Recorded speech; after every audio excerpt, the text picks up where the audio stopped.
Hello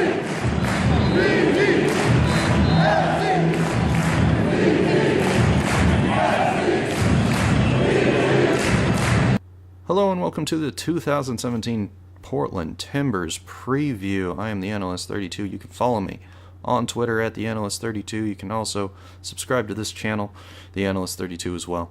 We are not doing a video portion because GoPros are a pain in the ass to line up with microphones. And I just didn't want to put the effort out. So, anyway, we are finally getting around to this Timbers preview. Last season, it ended kind of terribly, and the fact that we lost to Vancouver in a disappointing fashion. We could have ended up with a Cascadia trophy at the very least, and instead, we go home with no playoff berth, and watching Seattle win the MLS Cup. And on top of that, we lose Jack Juiceberry to retirement. It was good to see him get the love and support that he deserves. However, that was really disappointing to send him off in his last game with a loss to Vancouver. And in the off-season, we lost the bearded one, Nat Borchers. He decided that coming back from this injury to try to keep playing MLS soccer was just not going to happen. It was really unfortunate. But, best of luck to him in coverage this year. He's going to be helping out with the Timbers coverage for whenever the games are on Root Sports. So you might hear him once in a while on the broadcasts as well. So keep an eye on MLS Live and when you're watching on Root Sports. So, anyway. This season just started off. We just beat Minnesota United this past week. We've really looked good in the preseason with our offense, I will say. Our attacking four of Adi, Nagbe, Valeri, and Sebastian Blanco, the newbie we've added to the front four, looks like they are attacking and ready to go and just poised to score goals. I mean, we put a 5 spot on Minnesota United. Granted, they were more into the game than we expected them to be, probably at the end of the first half, as well as, about 20 minutes into the second. And then we opened up the floodgates. Valeri had a great header to make it 2-0, then had the penalty kick to get his brace, and then Adi had a brace later in the match, basically in extra time. So it's looking like we're going to be a team that is really difficult to deal with on the offensive end. I'm still not convinced defensively we're where we need to be, but with Roy Miller coming in from Saprissa, I think that'll help bolster our defense, even though Alum isn't a terrible pairing with Ridgewell by any means. I did like, so far, the attack from the outside in terms of Vitas and Powell overlapping Nagbe and Sebastian Blanco. They've really were working hard, definitely doing their best to get forward, because Nagbe does like to dive into the middle. Let's go ahead and take a look at who we think our starting 11 is going to be going forward. I believe we have Nagbe playing out left wing. We'll have Adi at striker, Sebastian Blanco out on the right wing. Of course, we got Valeri sitting there at central attacking mid. Our box-to-box midfielder is going to be Diego Chara this season. That was more of a role Nagbe played last year, until we realized we needed 2 defensive midfielders, and we kind of switched up our offense a little bit. We also added David Guzman from Saprissa. This man is a defensive force, and he's going to be a big point for us defensively if we're going to go anywhere this season in terms of playoffs. He was all over the place. The guy works really hard. He's great at reading the game, putting passes forward, as well as just reading where the ball is going to make good interceptions and just setting up the defense to succeed. I expect him and his famous grills to be a big part of Portland going forward, not just this year, but in the coming years. We have on our back line, we have Vitas at left back now, starting with a full season in front of him instead of coming in just this summer. He looks a heck of a lot more comfortable, and that is a good thing. We have Ridgewell still at center back, coming off a year where he was nominated to the MLS All-Star game. did not play in it due to injury, was a mainstay who actually played decent last year. The problem is we lost Borchers to injury about halfway through the year as well. So we were playing Jermaine Taylor with him, trying to figure out who else we were going to put into that spot to keep consistency up. It's looking like we're going to have Olum, even though I can't say his name, to say the least. He played with us back when we were a USL squad. Had the first goal of the season for us as well this year, which was pretty sweet. He will be paired with Ridgewell going forward until we get Roy Miller on the roster, probably. At least that's the way I would look at it. And of course, we got the great young Alvis Powell at right back, who looks like he is back to his 2015 form as being one of the most efficient defenders in MLS.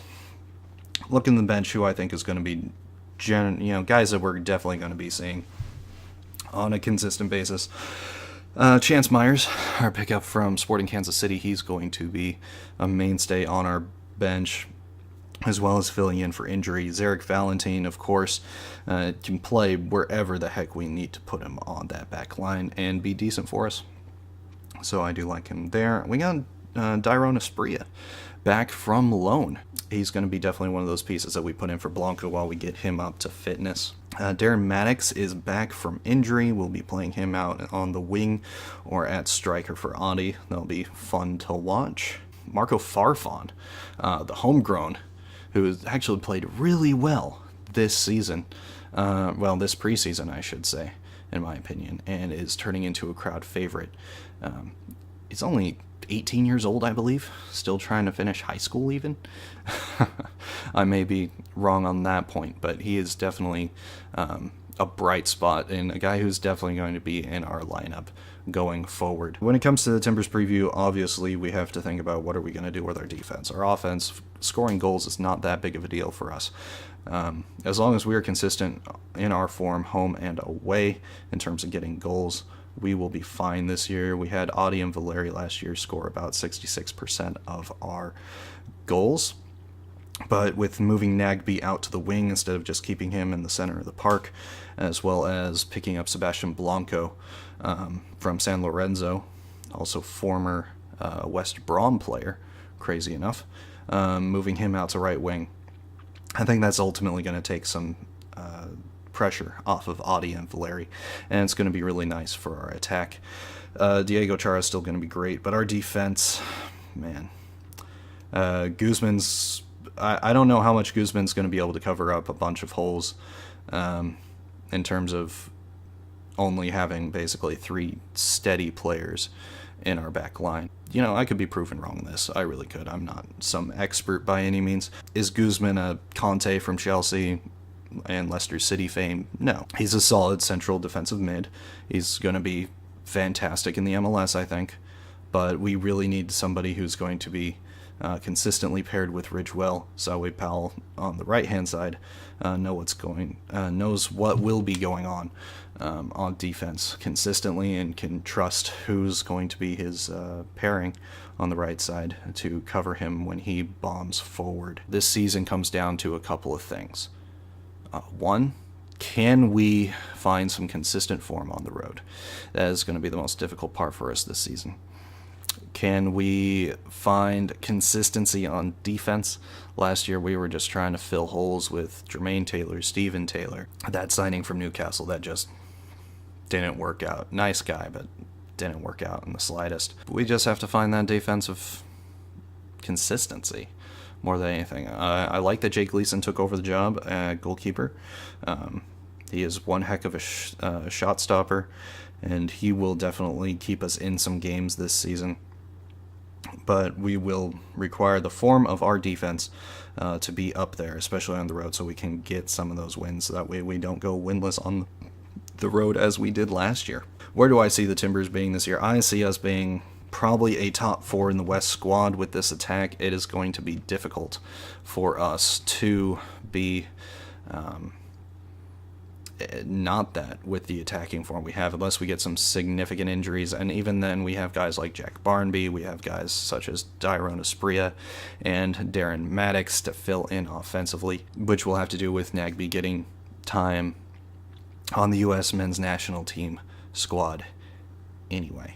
So that is the Timbers preview. Thank you for listening. I know I tend to ramble. I do apologize about that. I am really excited about this season.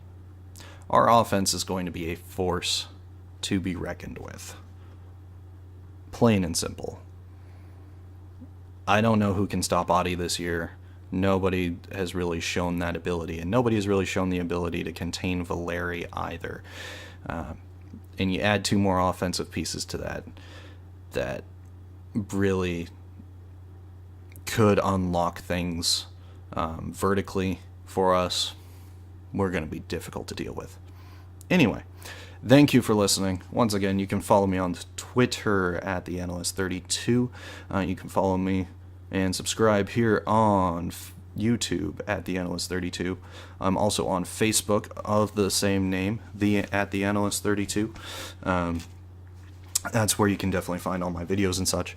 Thank you for watching, and I will see you guys on the other side of the pitch. Have a good one.